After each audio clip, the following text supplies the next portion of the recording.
Hello everyone. My name is Dmitri Bagh. I'm AR product strategist at Safe Software. And I'm Posh Supupramai. I'm the Aviation digital delivery lead at HDR. So today we will talk about FME Platform, a geospatial and data integration platform. And Posh will tell about their use case. So about a year ago, I was in Las Vegas at a Trimble conference, and two people came to our booth and asked what we do, and I explained. So we allow visualization of your data right where it belongs in the field, and they said we don't need that. We use paper for everything. I was wondering why they came to this conference at all, but anyhow, on Friday, when I was finishing these slides, someone cut fiber optics cable, an arterial one, so like 3 cities stayed without internet for that day. So I had to connect to my cellular network to have a meeting with an electrical company. And they said they would like to use AR for visualization of their assets. And one of the things they said was a little bit confusing to me, because they said, we have our ducts, but we also have all the cables inside. They're not to scale. They spread out of those ducts. So when you see something, it's not really represents reality. So, and from that perspective, AR is an excellent way of taking your data into the field and seeing it and comparing it against reality. So, and how FME Platform works there. So FME Data Integration Platform is all about bringing in any data in any format. We support over 500 different formats and data types. And our users create transformation. They define how they would like their data to flow from where it is, whether it's a CAD system or GIS or a database or API, to where it needs to be. So again, it can be a GIS or a database or anything, including augmented or virtual reality.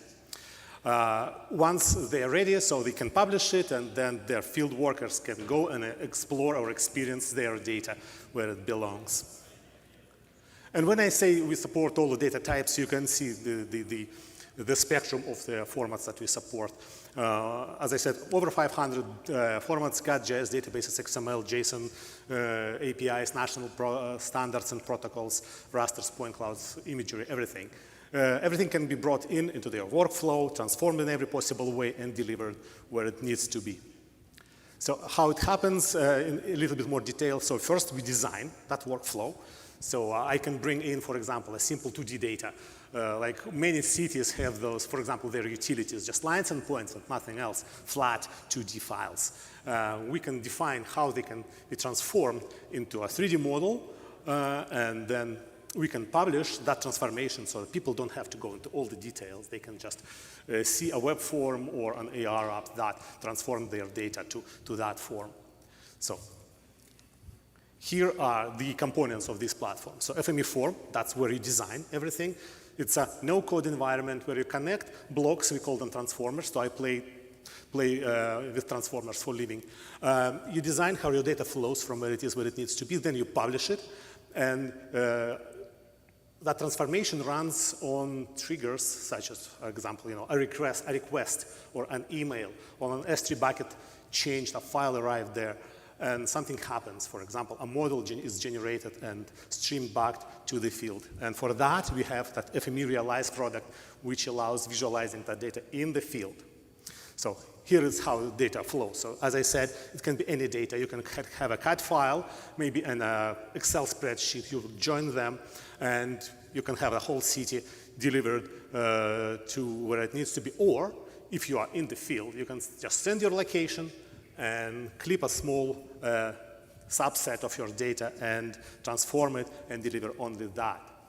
So, and this is how it looks. So I have actually 2 cities sitting in the cloud. I downloaded open data for 2 cities in Metro Vancouver, probably over 4 million objects. And I can go to any street in those 2 cities, submit my location with FME Realize. So that goes to FME Flow, generates the model. From that 2D, very simple GIS files, streams back a 3D model, which is draped to the surface. If you know Vancouver, it's very hilly, so it follows the terrain, and I can explore the scene. And that happens within seconds. So I tap into my central database. I don't have to prepare anything ahead of time.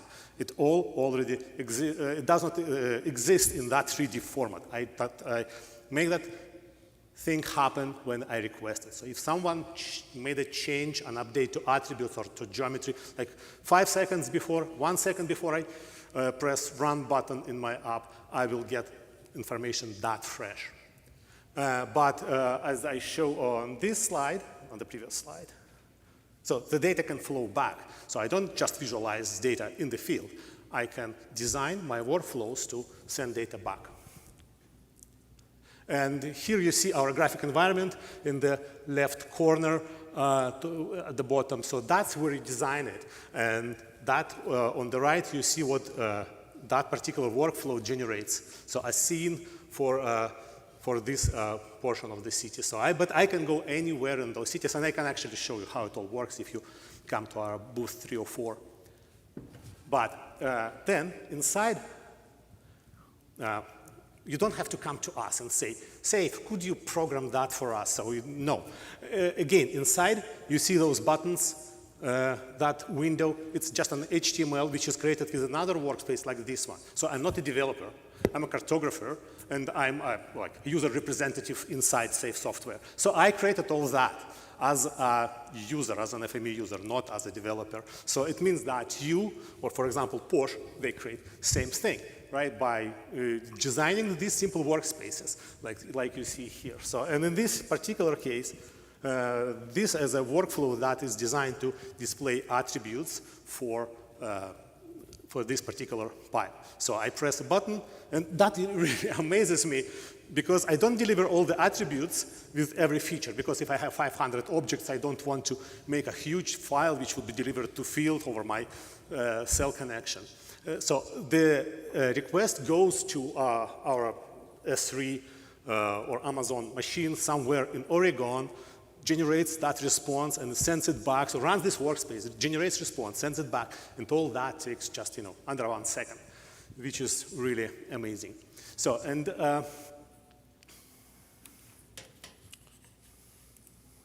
with that, I pass the mic to Posh. Yeah, awesome. All right, so for today's project spotlight, I'll be highlighting Philadelphia International Airport. Just a little bit about the airport. The Department of Aviation, which serves under the city of Philadelphia, is a self-sustaining enterprise that operates 2 airports. We have our commercial airport, which is Philadelphia National Airport, PHL, and we have our general aviation airport, which is PNE. More fun facts about PHL. We have 126 gates, 7 terminals, about 2,600 acres of airspace or land for the airport, and 4 runways. And then I serve as an embedded staff to the Spatial Services team.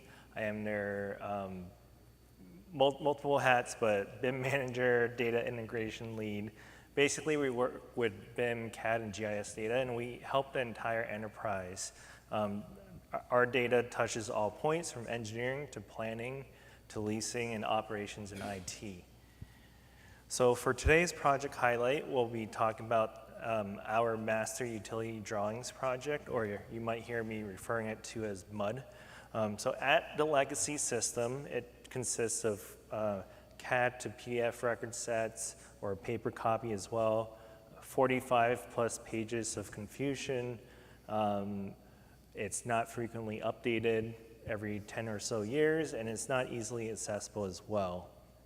And then just some more pain points. It's, like I said, printed copies, PDFs. There's numerous one-off projects. There's data scattered throughout in multiple storage locations. We're unclear on the source of truth. There's no standardized workflow. We're basically, like the graphic shows here, we're just sticking things to a map and throwing it over a fence. So now that we're engaging in the next cycle of the MUD update, We're transforming these record copies from hard copies to PDF from the legacy 2D CAD, and we're migrating it into Civil 3D pipe networks. Also, GIS is kind of like our one source of truth, so we're also migrating Civil 3D to GIS. And as you can see here, this is a snapshot from Autodesk Construction Cloud. So we're housing all our models in there as well, so it can be connected to other API connections. And then we want to maintain this, so we need to come up with a change management system. So with the new way, we engage FME. At a high level, we're using FME to QA/QC the pipe networks data field, seamless conversion from Civil 3D to GIS, and also, like I said, change management. We're upkeeping any future edits. As things change, things get added, demoed, or modified.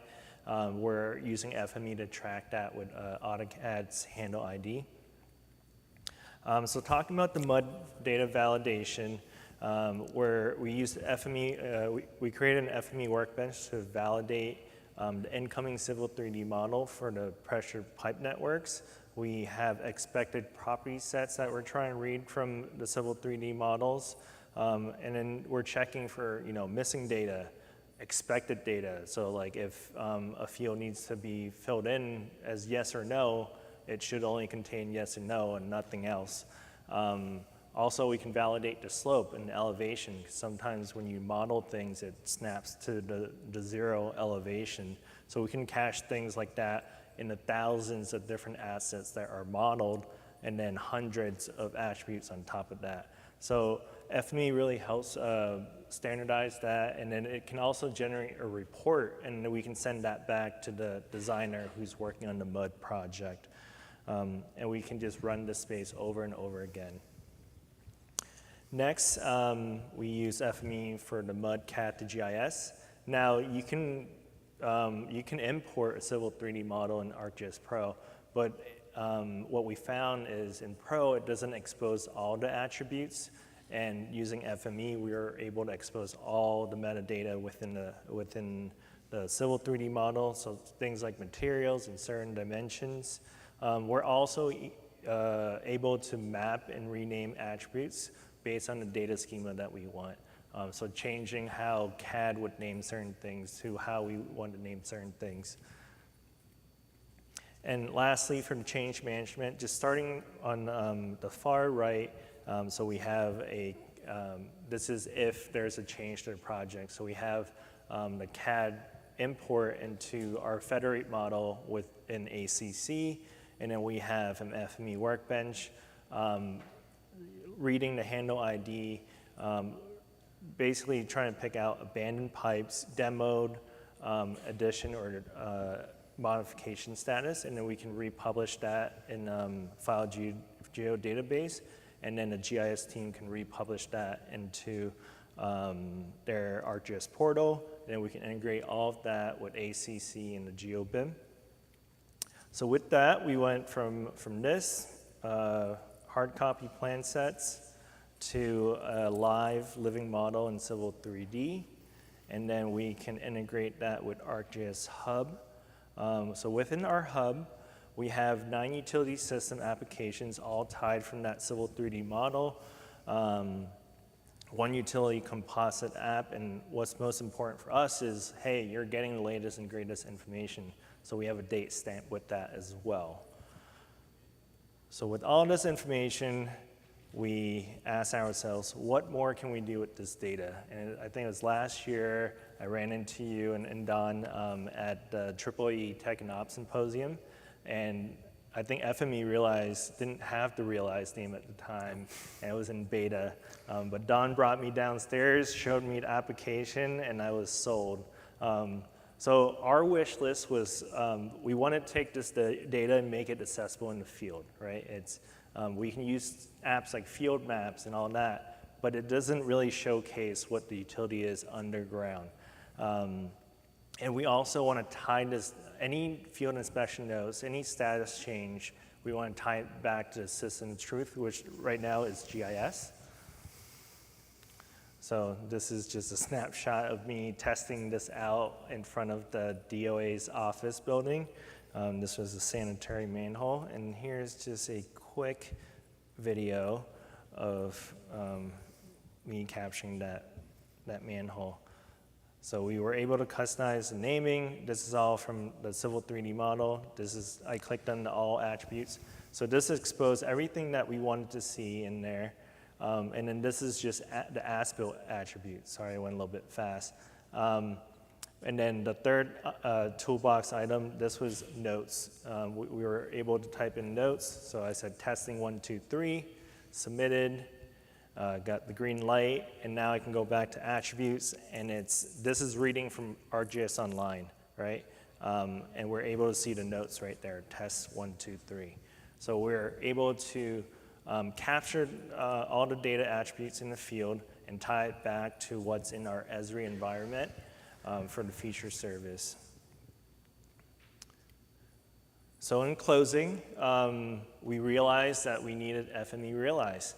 FME has helped us validate and review CAD data, customize attribute names, automate the process, and transform CAD to GIS, and ultimately visualize the data on the field. With that, thank you. If you have any more questions or want to talk to Dmitri or myself, we'll be at booth 304. Thank you.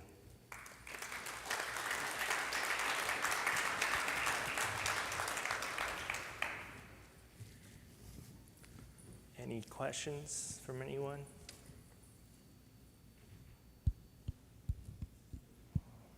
Yeah, so please come to our booth. I can show you those two cities. And to me, it's a really great way of comparing your data against reality. And, I can show maybe some QC, QA issues that we can encounter and how we can integrate AI into this process. Yeah, that works pretty nicely. Thank you.